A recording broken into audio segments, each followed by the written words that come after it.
स्थूल शरीर तो बार बार बार बार बार बार बार बार हमको बदलना पड़ता है। जब भी मरते हैं दूसरे प्रकार का मिल जाता है।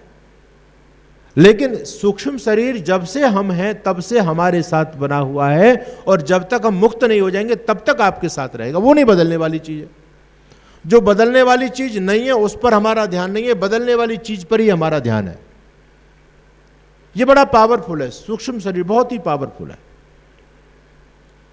स्थूल शरीर को पावर तो अंदर से मिल रही है, सूक्ष्म शरीर तो अब जो हमारा सूक्ष्म शरीर है ये कितने तत्वों से बना हुआ है? 18 से 17 से 17 भी ऋषि दयानंद लिख रहे हैं। बाकी एक चीज को इंक्लूड कर देते हैं, एक उसको अलग से कर देते हैं। 17 तत्व आप मानिए, 18 मान लीजिए, कोई उसमें भिन्नता वाली बात नहीं। लेकिन इसके मूल में जाओगे तो ये जो सूक्ष्म शरीर है ये भी कैसा है? प्राकृतिक है, भौतिक या अभौतिक नहीं है। ये अभौतिक तो केवल एक ही आत्म तत्व है, बाकी जो कुछ भी है, जो भी जड़ जगत है, सारा का सारा भौतिक है। सूक्ष्म शरीर जड़ है या चेतन? ये भी जड़ है। अब इस सूक्ष्म शरीर को सात्विक बनाने के लिए क्या करना पड़ेगा? इसको ठीक रखने के लिए क्या करना पड़ेगा? बाहर की चीज तो बता दी गई, अब अंदर वाले को हम ठीक करेंगे तो क्या करना? तो इसके लिए ऋषि बता रहे हैं सेवा, स्वाध्याय, सत्संग। निरंतर कभी हमारी आत्मा का पतन न हो जाए, इसके लिए क्या करना? सत्संग जरूर करना अपने जीवन में। सत्संग, तभी आप सत्य रास्ते पर चलते रहोगे जब तक सत्संग से जुड़े रहोगे। और सेवा, लोग ये कहते हैं कि व्यक्ति संसार में खाली हाथ आए और खाली हाथ जाता है जी? ऐसा ही है ना? अच्छा, लेके जाता है। आपके सोनीपत में माताजी कोई भी बड़े से बड़ा आदमी चला जाए ना, एक बार राउंड लगा के आना कितना माल ले गया अपने साथ, है जी? अब समझने वाली बात ये, देखो प्राय लोग यही कहते हैं कि आदमी खाली आता है और खाली हाथ जाता है, लेकिन खाली हाथ नहीं जाता, न खाली हाथ आता है। एक मोटे तौर पर ये हम एक भौतिक शरीर के रूप में इस बात को कहते हैं, है ना, स्थूल शरीर के रूप में, कि जी आदमी खाली आता है, खाली हाथ गया। लेकिन जब वो आता है, संसार में जन्म लेता है, तो अपना प्रारब्ध लेकर के आता है, अपना भाग्य लेकर के आता है, और यहां से अपना कर्म की ये गठरी बांध करके लेके जाता है। ये जो कर्म की जो गठरी है, उसके जो संस्कार हैं, ये किसके साथ जाते हैं? सूक्ष्म शरीर के साथ। आपने जैसा भी किया है, पुण्य किया है, पाप किया है, वो सब कुछ आपके साथ जाने वाला है ना, साथ चलने, आत्मा के साथ चलने वाला है। स्थूल शरीर तो यहीं खत्म होने जाने वाला है, फूंक जाएगा तो फूंक देंगे लोग उसको। लेकिन ये जो सूक्ष्म शरीर है, इसके साथ ये सारी की सारी चीजें जुड़ी हुई हैं। ये संस्कार कहाँ रहते हैं? मन के अंदर रहते हैं। मन किसका पार्ट है? सूक्ष्म शरीर का पार्ट है ना। तो अब हमको उस पर ध्यान करना है, ये मन कैसे पवित्र रह सकता है? अद्भिर्गात्राणि शुद्ध्यन्ति मन सत्येन शुद्ध्यति विद्या तपोभ्याम भूतात्मा बुद्धिर्ज्ञानेन शुद्ध्यति। ऋषि इस बात को कह रहे हैं, अगर इसको पवित्र बनाना चाहते हो तो क्या? सत्याचरण, है ना, सत्य।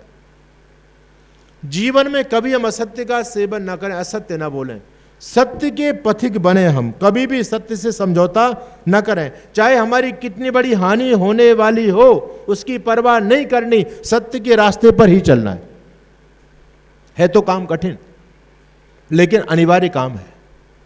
ऋषि दयानंद जी महाराज के जीवन को आप देखेंगे, जिनको हम अपना आदर्श और गुरु मान के चलते हैं। ऋषि दयानंद ने कभी सत्य से समझौता किया? जी बोलो, किया? कितने प्रलोभन आए? उदयपुर नरेश महाराणा सज्जन सिंह कहते हैं कि ऋषिवर, ये एक लिंग की गद्दी को स्वीकार कर लीजिए, और पूरा राज्य इस गद्दी के लिए समर्पित है। मैं आपकी स्वयं आपके चरणों में आपकी सेवा के लिए तत्पर रहूंगा। ऋषि दयानंद जी महाराज बिल्कुल मना कर देते हैं, बिल्कुल मना कर देते हैं। राजा ने स्वामी जी से कहा कि स्वामी जी देख लो, बहुत बड़ी गद्दी है, आप मेरी बात मान जाओ। मेरे निवेदन को स्वीकार कर लो। ये सारा राज्य आपकी सेवा में समर्पित रहेगा। महर्षि दयानंद कहते हैं, सुनो सज्जन सिंह, इस तुम्हारे राज्य को तो मैं एक दौड़ में पार कर जाऊंगा। ब्रह्मचर्य का पालन किया, शरीर में ताकत है, एक दौड़ में तुम्हारे इधर से इस पार से दौड़ लगानी शुरू करूंगा और उस पार जाके रुकूंगा। तुम अहंकार कर रहे हो, इतना बड़ा राज्य, क्या राज्य है ये, और तुम कितने बड़े राजा हो। तुम्हारे राज्य को तो एक दौड़ में पार करके बाहर निकल सकता हूं तुम्हारी राज्य की सीमा से, लेकिन क्या मैं परमात्मा के राज्य से कभी बाहर जा सकता हूं? है, उसके राज्य से तो कहीं बाहर जा ही नहीं सकता मैं। तो ये बताओ, तुम बड़े राजा हुए या वो बड़ा राजा हुआ? और फिर मैं छोटे राजा की बात मानूं या बड़े राजा की बात मानूं? सज्जन सिंह बिल्कुल शांत हैं। अब ये देखो, यहां पर मैं जो बताना चाह रहा हूं, सत्य, ऋषि ने किसका साथ लिया? सत्य का। प्रलोभन आया जीवन में, लेकिन नहीं, उसको स्वीकार नहीं किया, हटा दिया, धुतकार दिया उसको। आप जानते हैं ऋषि दयानंद जी महाराज का काशी शास्त्रार्थ हुआ, और जब काशी में पहुंचे तो काशी नगरी हिल गई पूरी तरह से। काशी के राजा ईश्वरी प्रसाद सिंह स्वयं स्वामी दयानंद जी के पास में समुपस्थित हुए, और उन्होंने स्वामी जी से निवेदन किया, स्वामी जी महाराज, मेरा आपसे विनम्र प्रार्थना निवेदन है कि आप काशी नगरी में आकर के शास्त्रार्थ मत कीजिए। क्योंकि राजा को खतरा था, राजा को भय था कि मेरी काशी नगरी की पूरी दुनिया में धाक जमी हुई है, विद्वानों की नगरी कही जाती है। अगर मेरी काशी नगरी आज हार गई दयानंद से, तो फिर ये तो कलंक लग जाएगा नगरी को, इसका सम्मान धूमिल हो जाएगा। लेकिन दयानंद इसको हरा देंगे, ये भी राजा को पता था। इसलिए राजा ऋषि दयानंद को मनाने का प्रयास कर रहे हैं कि स्वामी जी, आप जो चाहते हैं वो मैं आपकी सेवा करता हूं, बताओ आप क्या चाहते हैं, लेकिन शास्त्रार्थ करने का मन आप अपना बदल दीजिए। लेकिन ऋषि दयानंद कहते हैं, नहीं, मैं तो शास्त्रार्थ करूंगा। ऋषि को खूब प्रलोभन देने का प्रयास किया राजा ने, लेकिन ऋषि दयानंद टच से मस नहीं हुए। और आखिर जब शास्त्रार्थ का तिथि समय निर्धारित हो ही गया, तो राजा तो जला भुना बैठा था, क्योंकि उसकी बात स्वामी जी ने नहीं मानी।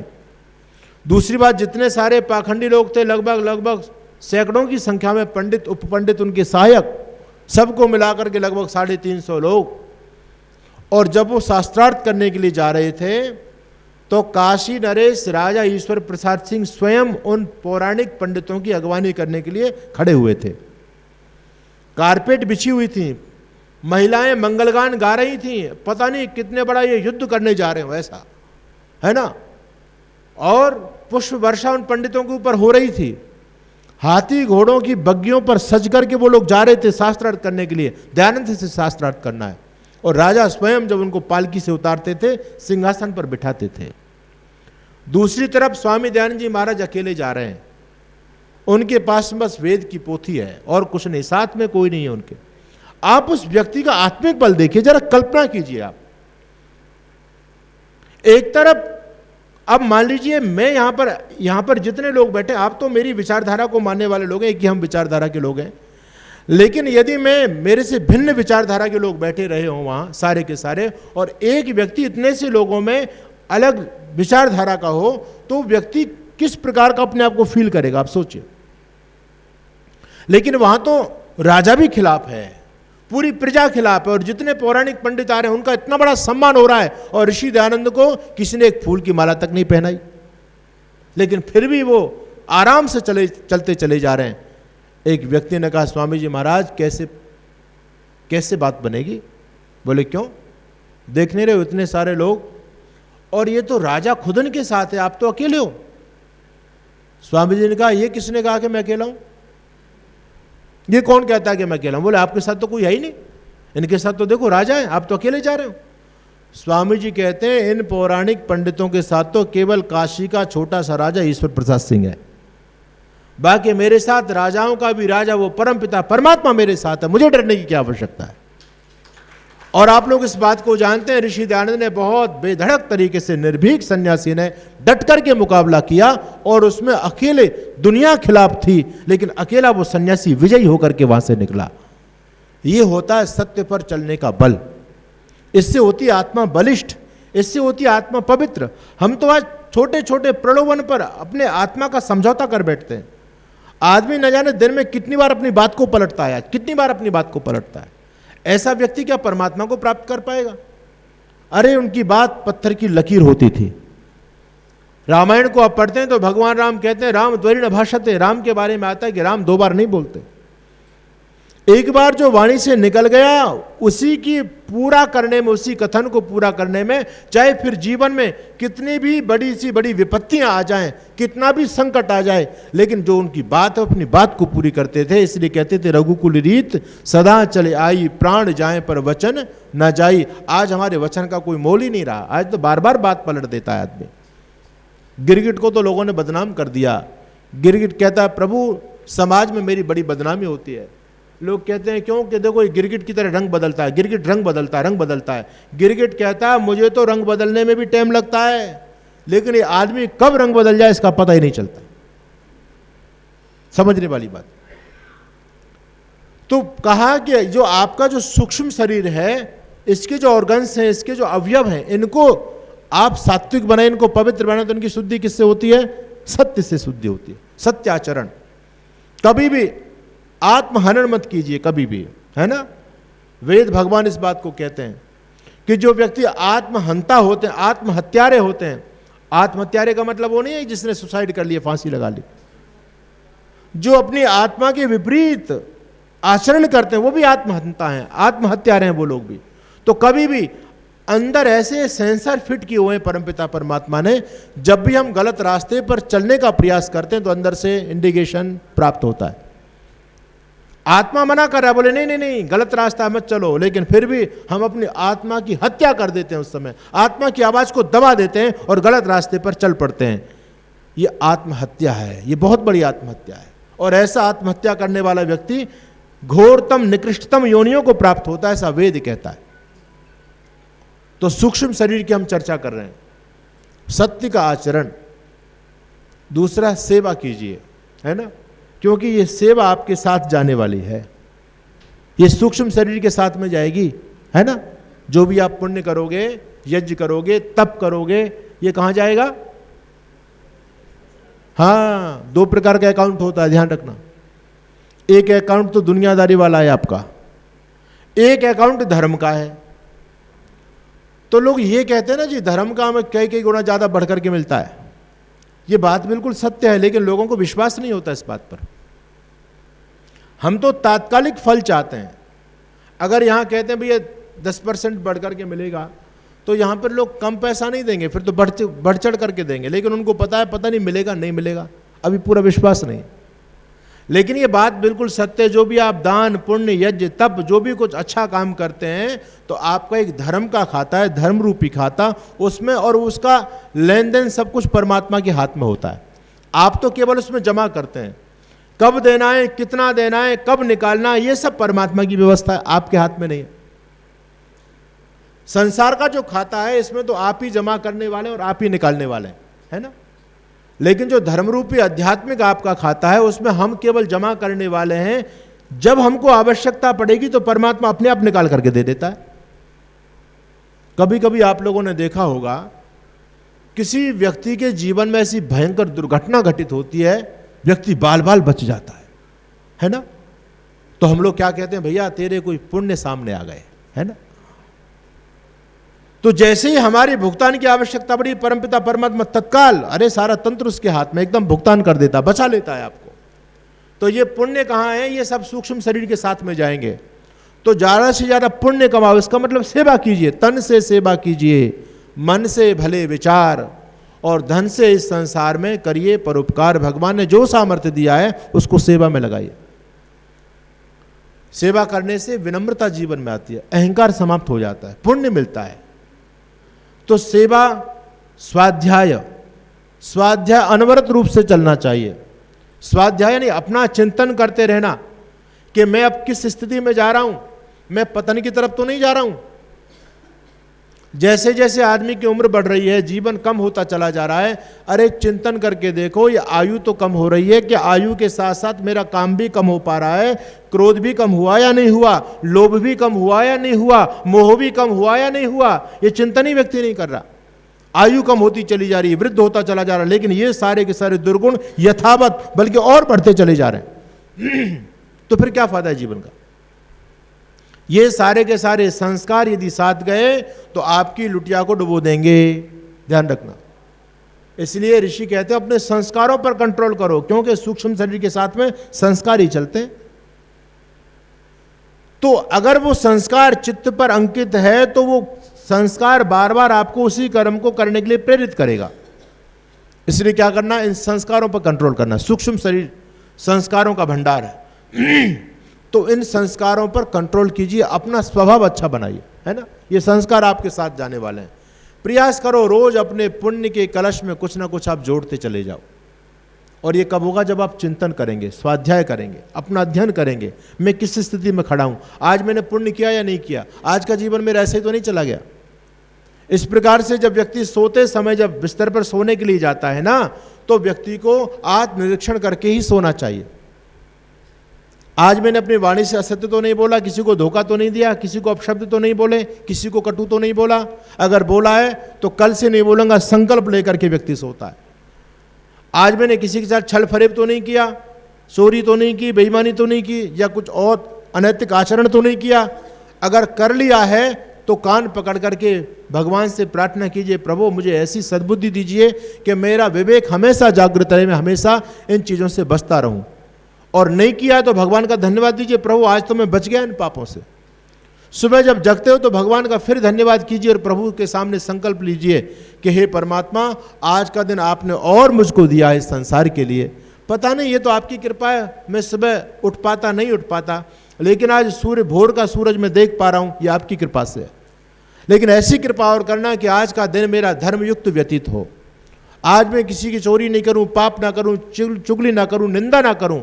ये संकल्प लेकर के आप चलोगे और बार बार इसका ध्यान देते रहोगे तो जीवन एकदम कुंदन जैसा पवित्र होता चला जाएगा। ये सूक्ष्म शरीर को पवित्र बनाना है। तो सेवा, स्वाध्याय, सत्संग, सत्संग में अनवरत रूप से चलिए, लेकिन सत्संग होना चाहिए, कुसंग नहीं होना चाहिए वहां। आज सत्संग के नाम पर लोगों को बर्बाद कर रहे हैं लोग। एक सज्जन मेरे से मिले और कहते हैं, स्वामी जी हमारे गुरुजी ने हमको बताया कि तुम 100 कथा करा लो तो 100वीं कथा होते होते मुक्त हो जाओगे। 100 भागवत कथा, जिस व्यक्ति ने 100 भागवत कथा करा ली वो मुक्त हो जाएगा। अब गुरुजी तो यजमान को अपने लिए ढूंढ रहे थे, बोले ऐसा अकल के अंधे और गांठ के पूरे बहुत लोग मिलते हैं ना, तो गुरुजी को तो ऐसे यजमान मिल गए जो कथा चला दी तो गुरुजी की तो मौज आ गई।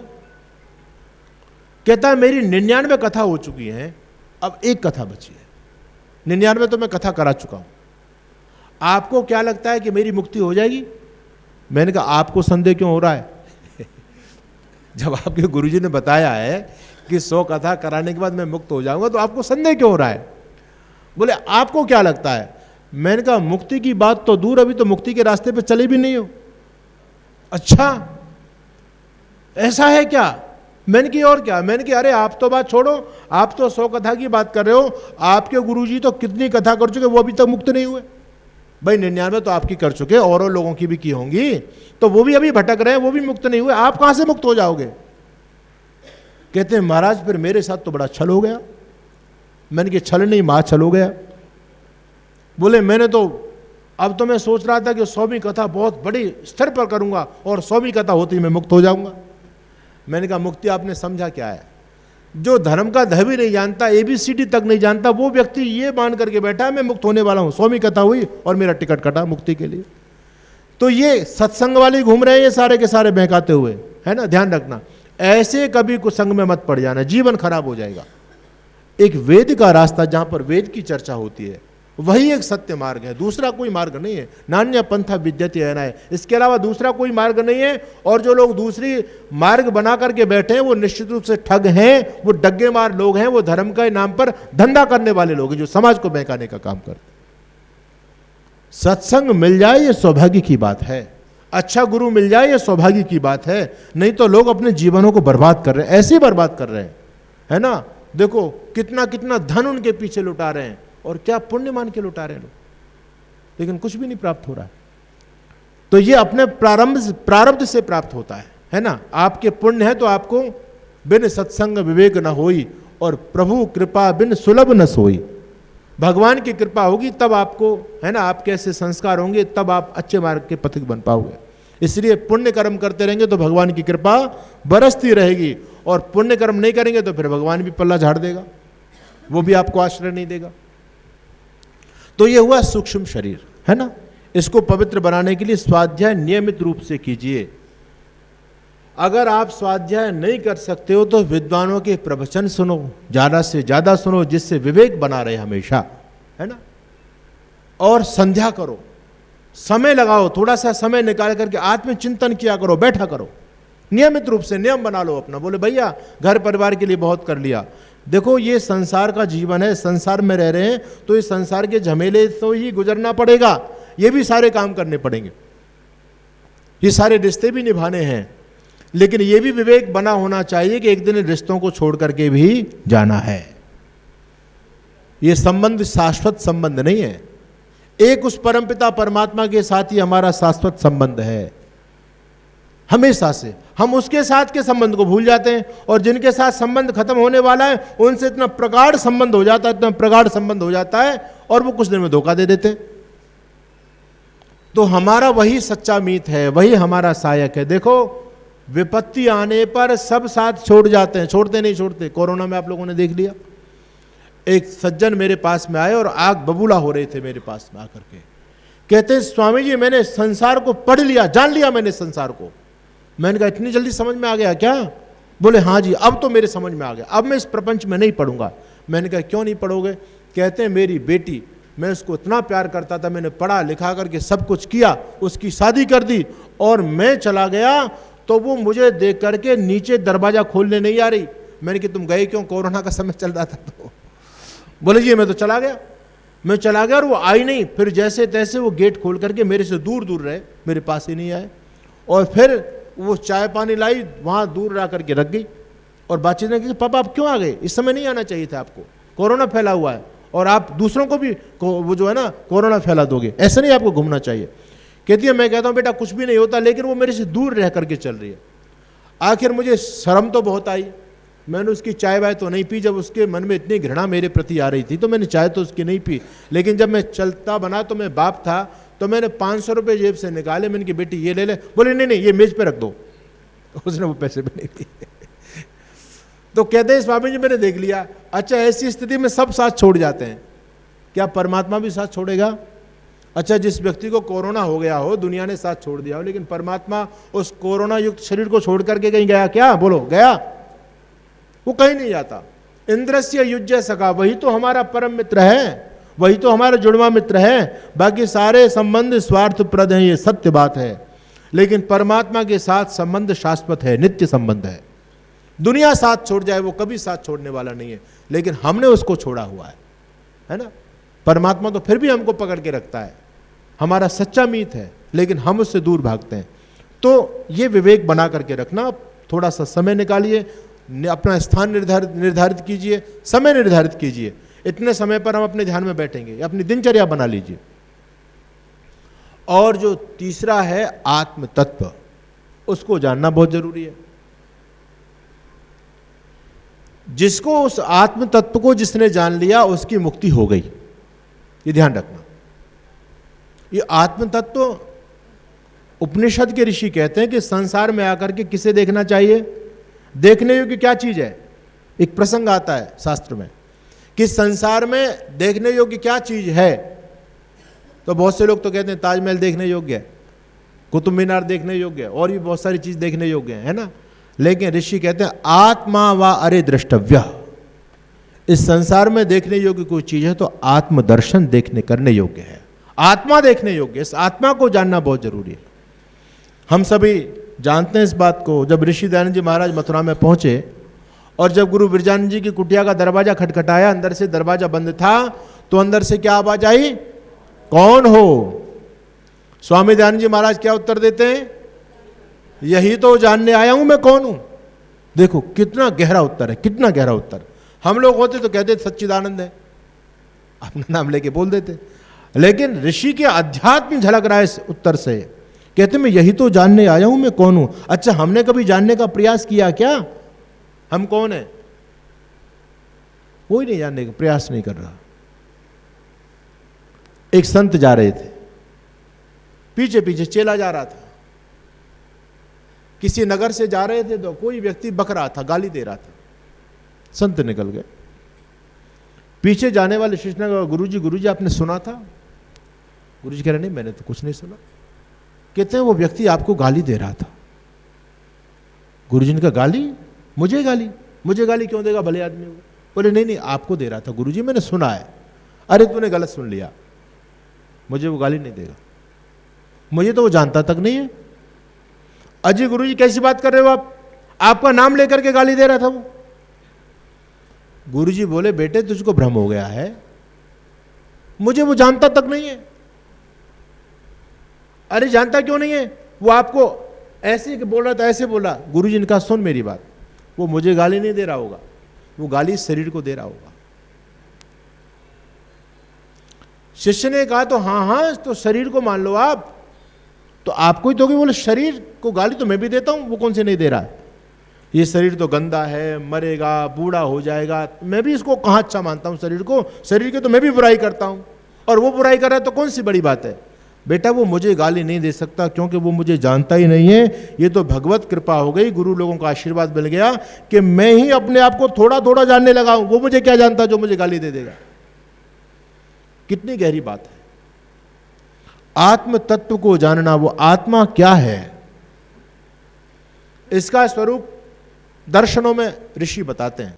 तो आत्मा को जानना, पहले अपने आप को जानो, है ना। बहुत से कहते आत्मा सो परमात्मा है जी, बोलते नहीं बोलते? अच्छा बात ठीक है या नहीं है? सही है। आत्मा परमात्मा कैसे हो सकता है? बहुत से लोग तो अभी भी अंधेरी गर्दी में जी रहे हैं।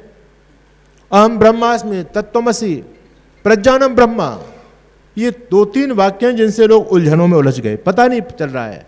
बहुत से लोग तो अपने आप को भगवान माने फिर रहे हैं। ईश्वर अंश जीव अविनाशी, परमात्मा का अंश, आत्मा सो परमात्मा, है ना, आत्मा ही परमात्मा। ये सारी अवैधिक मान्यताएं चलती हैं। ईश्वर अलग है, जीवात्मा अलग है, दोनों की अपनी अलग अलग सत्ताएं हैं, वो एक नहीं हो सकती, कदापि नहीं हो सकती। तो ये बड़ा गूढ़ विषय है, उपनिषदों में विषय आता है, शास्त्रों में विषय आता है। स्वाध्याय करने से थोड़ी सी अनुभूति आदमी को होती है। 100 से अधिक देशों में देखा जाने वाला, सर्वाधिक लोकप्रिय और सबसे अधिक फॉलोअर्स के साथ पूरी दुनिया में आर्य समाज के विचारों का प्रचार करने वाला एकमात्र चैनल वैदिक प्रचार।